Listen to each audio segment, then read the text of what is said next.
नमस्कार दोस्तों, स्वागत है आपका एफएसी न्यूज़ में। और जिस प्रकार दोस्तों हम हर समय आपके पास भ्रष्टाचार से जुड़ी हुई खबरें लाते रहते हैं, उसी सिलसिले में आज हम आए हैं आमसौड़ की तरफ, जो कि मार्ग निकलता है कोटद्वार से दुगड्डा के बीच में पड़ता है। और यहाँ पर मैं आपको दरअसल दिखाना ये चाहता हूँ कि किस प्रकार अभी जैसे कि अभी उत्तराखंड का लोक पर्व हरेला का त्यौहार मनाया गया, जिस पर कि मुख्यमंत्री स्तर से और नेता स्तर से और जनप्रतिनिधि स्तर से सारी शिरकतें की गई। ये कहा गया, आश्वासन ये मिला और उनका स्लोगन ये था कि माँ के नाम एक पेड़। अच्छा, मैं कहना ये चाहता हूँ कि हरेला एक अच्छा मजाक है, और मजाक किस प्रकार है मैं आपको बताता हूँ। मेरे पीछे आप स्क्रीन में देख रहे होंगे कि यहाँ पर नदी है, और नदी के तलहटी में जो ये पेड़ उग रहे हैं, आपको हरा भरा एरिया दिख रहा है। दरअसल विगत 10 से 12 वर्ष पूर्व यहाँ बादल फटा था और सारा पहाड़ का मलबा जो आया था यहाँ तलहटी पे आ गया था।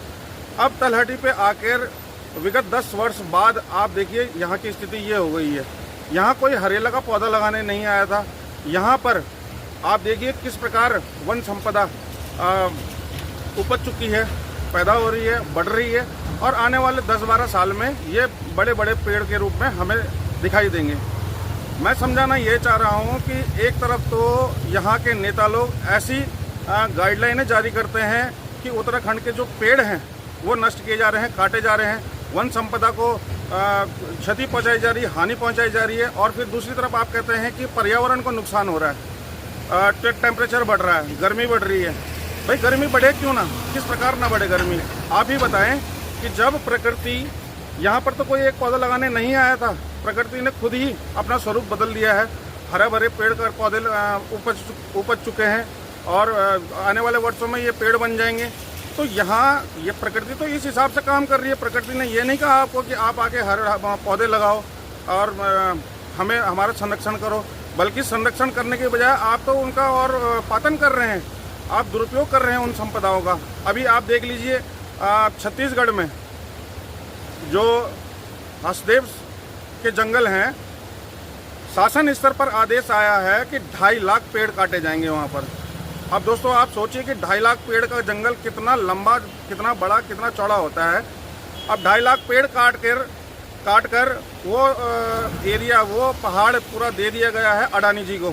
किस चीज़ के लिए? वहाँ खदान बनाने के लिए। अब क्या उससे टेम्परेचर पे, वातावरण पे कोई प्रभाव नहीं पड़ेगा? पड़ेगा, ज़रूर पड़ेगा।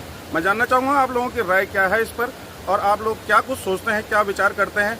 अभी दूसरा मुद्दा लेते हैं तो देवदार के जो संरक्षित प्रजाति के पेड़ हैं, देवदार के पेड़ों को काटने की प्रक्रिया शुरू कर दी गई है, आदेश पारित किए गए हैं रोड चौड़ीकरण के नाम पर। ये किस प्रकार का विकास है और कैसा विकास है? एक तरफ तो आप एक पौधा लगाकर लोगों को प्रोत्साहित करते हैं, लोगों को ये मैसेज देते हैं कि पेड़ लगाओ, माँ के नाम एक पेड़ लगाओ। भाई उस पेड़ को, उस पौधे को लगाने के बाद में देखना भी तो पड़ता है।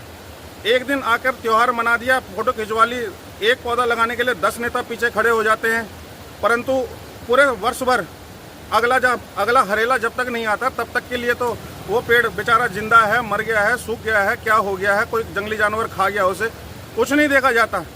शासन स्तर पर इस मामले में इस ओर कोई विचार नहीं किया जाता, परंतु क्या जाता है, सब ढकोसलेबाजी की जाती है, नारेबाजी की जाती है, जुमलेबाजी की जाती है। और मैं अपनी मीडिया से भी थोड़ा सा कहना चाहूँगा उनको कि आप लोग, वो 10 लोग मिलकर एक पौधा लगाते हैं और आप लोग पूरे फुल HD में उनकी फ़ोटो खींचकर प्रकाशित करते हैं। भाई आप दूसरी तरफ ये क्यों नहीं दिखाते कि उस पौधे को कभी देखा ही नहीं जाता, उसका संरक्षण नहीं किया जाता, उस पर कभी पानी डालने की सोचता नहीं है कोई नेता। आप इस ओर भी ध्यान दीजिए, इस ओर भी जनता को जागरूक कीजिए। अगर आप ये एक तरफा ही कार्रवाई करेंगे, एक तरफा ही काम करेंगे, तो फिर मीडिया का काम क्या है? मीडिया का काम निष्पक्ष होकर हर क्षेत्र पर और हर व्यक्ति की बात को, उसकी आवाज़ को बुलंद करना है। आप लोग क्या सोचते हैं इस बारे में? क्या मैं सही कह रहा हूँ या गलत कह रहा हूँ? कृपया कमेंट के माध्यम से मुझे बताइएगा। धन्यवाद।